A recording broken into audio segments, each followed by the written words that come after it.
comprensión intelectual, la comprensión mental es un paso muy grande. El tener la noticia y que esa noticia resuene, se entienda, es un paso grandísimo.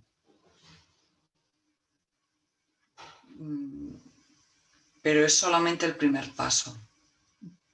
Es decir, el comprender que la mente tiene profundamente arraigado el hábito de reaccionar frente a las sensaciones que se experimentan en el cuerpo, las sensaciones de incomodidad y las sensaciones o de dolor y las sensaciones de comodidad o de placer. El entender que la mente tiene un hábito de reaccionar contra eso y que cuando reacciona contra eso, además del dolor o de la incomodidad que hay, se añade otra capa, que es a la que llamamos sufrimiento. También pasa con el placer. Cuando la mente crea una promesa, una expectativa de placer, si la mente reacciona con avidez hacia eso, se va a causar el sufrimiento, una capa de sufrimiento, de dolor hacia eso. Y igual pasa con las sensaciones que ya tenemos, las sensaciones de comodidad que se tienen, la mente tiende a pegarse a ellas, a no querer soltarlas. Y cuando eso se produce, esa reacción de no querer soltar, la sensación de placer que en ese momento está experimentando, pues se produce de nuevo una capa de sufrimiento. El entender eso intelectualmente es un súper primer paso. Y yo sí lo entiendes, lo has dicho varias veces ahora, que ves el punto, que entiendes lo que se está planteando. Eso es genial porque ese primer paso ya está dado, ¿vale?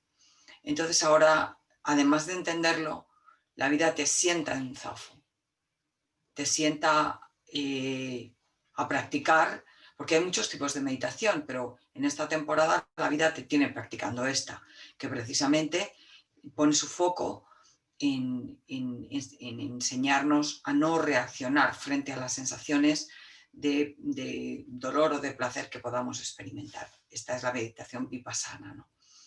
Entonces, una cosa es entenderlo y otra cosa es sentarte en el zafo y que te aparezca la sensación de dolor, que te aparezca la promesa, la expectativa de placer o incluso el placer, esas sensaciones cómodas, esos pensamientos que producen esas sensaciones cómodas que han compartido, bueno, que tú tendrás experiencia. Si te sientas lo suficientemente, pues...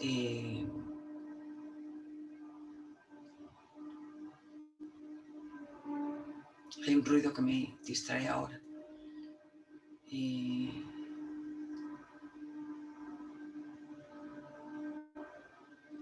Una cosa es entenderlo y otra cosa es sentarte. Y entonces, si la mente no está fuerte, si ese hábito está profundamente arraigado, que está, porque de serie viene muy arraigado. Y eso nos pasa a todos los seres humanos, que tenemos ese hábito de reaccionar que está muy, muy, muy arraigado. Entonces, pues cuando aparece el dolor o aparece el placer, pues inmediatamente la mente reacciona. La mente reacciona. Y entonces lo que estamos aprendiendo aquí precisamente es a sentir y a no reaccionar. No reaccionar no quiere decir aguantar, que eso es lo primero que uno hace, aguantar.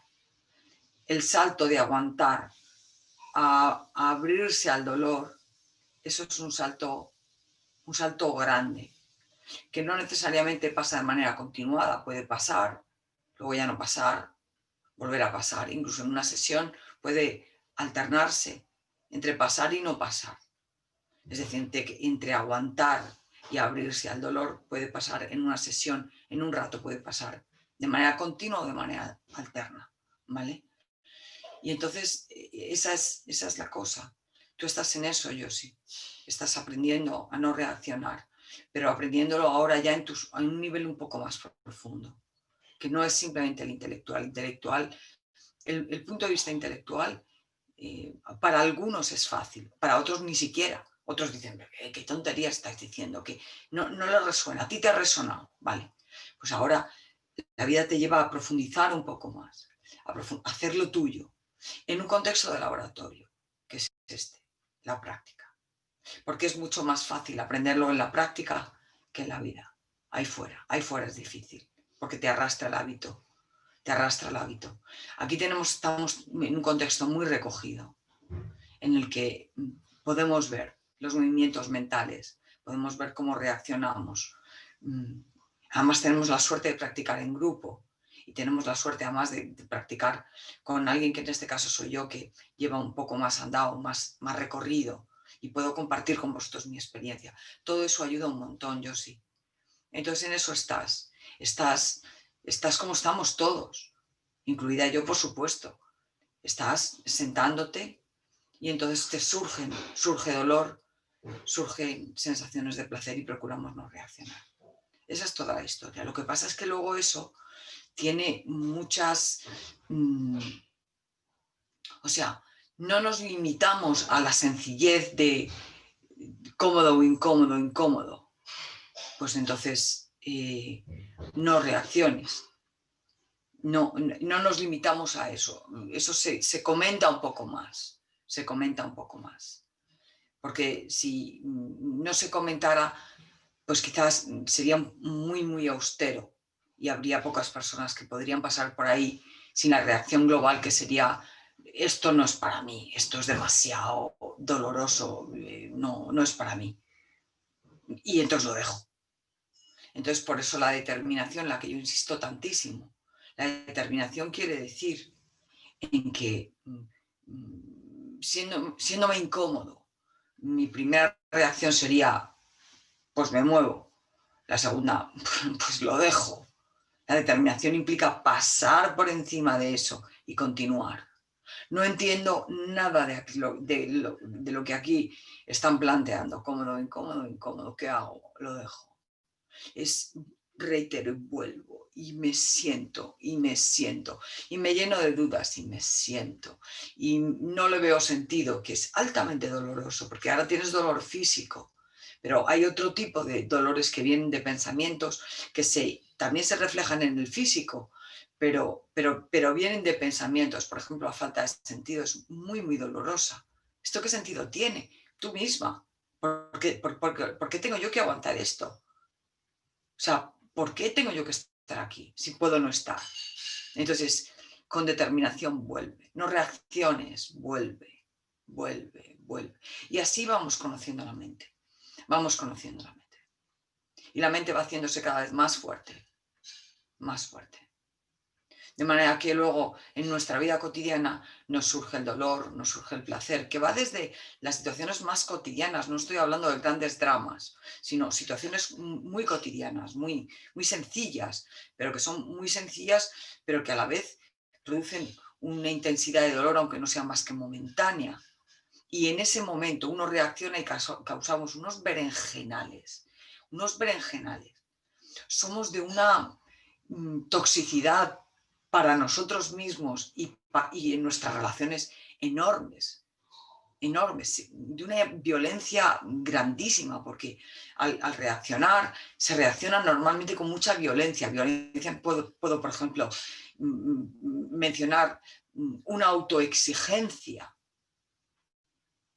alta, que ya se pasa de lo que es la autoexigencia sana, de querer hacer las cosas mejor, de querer mejorar, que tenemos los individuos, casi todos, los niños, todo el mundo quiere hacerlo mejor. Una cosa es a un nivel sano, y cuando eso se va de intensidad, se convierte en una autoexigencia que nos puede hacer la vida amarga. Y esa autoexigencia se traslada en exigencia a los demás. Entonces, todo eso son reacciones. Entonces, en esas estamos, y en esas estás, Josi. Enhorabuena, porque estás sentándote, que es lo importante. Porque si no, puedes dedicarte a dar el super discurso, la super conferencia, escribir tomos, pero eso no transformará tu vida. No transformará tu vida porque inspira tu vida. Pero cuando el toro llega, toro o vaquilla llega, uno no sabe manejarse. Y ahí vamos, y estamos aprendiendo eso. Estamos aprendiendo eso. Así que enhorabuena otra vez. Tienes mi total apoyo para que con determinación te sientes cada mañana y si tienes dolor al principio no te lo pongas muy difícil, no te lo pongas muy difícil. Rompe la postura cuando te haga falta y cada vez procura romper la postura menos. De manera que tu mente se haga cada vez más fuerte aquí y ahí fuera. Y así es como la meditación transforma nuestra vida. Así es como dicen, la mente gobierna mi vida. ¿Sabes cómo gobierna la vida la mente? No es porque haya muchos pensamientos. Ese nunca es el problema. Los pensamientos nunca son el problema. El problema es cuando yo me creo el pensamiento. Y entonces cuando me creo el pensamiento inmediatamente produce una sensación en el cuerpo. Si la mente no está fuerte, ese pensamiento produce una sensación a la que la mente reacciona. Reacciona tomando decisiones, reacciona haciendo cosas, sintiendo cosas que me van a hacer relacionarme conmigo y con los demás, y de una manera absolutamente dictada por la mente. En ese sentido, cuando uno deja de reaccionar, eso se corta, eso se corta. Si yo estoy sintiendo, por ejemplo, me dicen algo que me irrita, ¿vale? Me irrita cómodo, incómodo, incómodo. Inmediatamente quiero buscar alivio a eso, en la reacción de aversión. Busco alivio ahí. Y entonces la búsqueda de alivio puede ser infinita. ¿Cómo la busco? Como hablábamos, que tú viniste a un curso en el que esto se comparte con más detalle. Como un elefante en una cacharrería, igual. Diciendo la primera inconveniencia, diciendo cosas o haciendo cosas contra los demás o contra mí misma, que no me convienen, que me causan dolor, mucho más dolor que el dolor inicial, muchísimo más. Entonces, vas a ir notando un cambio. La práctica en ese sentido deja de gobernar nuestra vida. Ya no actúo por impulsos, por el impulso reactivo de mi mente. No, hay una pausa en la que yo puedo, aunque no sea más que en un segundo de pausa, estoy sintiendo la irritación, el dolor, pero hay una pausa en la que yo decido si le suelto una fresca a mi marido o no, o me callo. Ya la mente no está gobernando mi vida. Si reacciono, sí, porque esa fresca que yo suelto me viene del pensamiento de él no debería haberme dicho esto. Eso me causa un dolor y al dolor reacciona la mente, ¡buf!, suelto la fresca. Si yo me quedo parada, porque la mente me permite, no es porque yo quiera, ojalá fuera, es que la mente tiene que poder, y entonces se queda quieta. Ahí aparecen cambios muy grandes. Bueno, pues hasta mañana.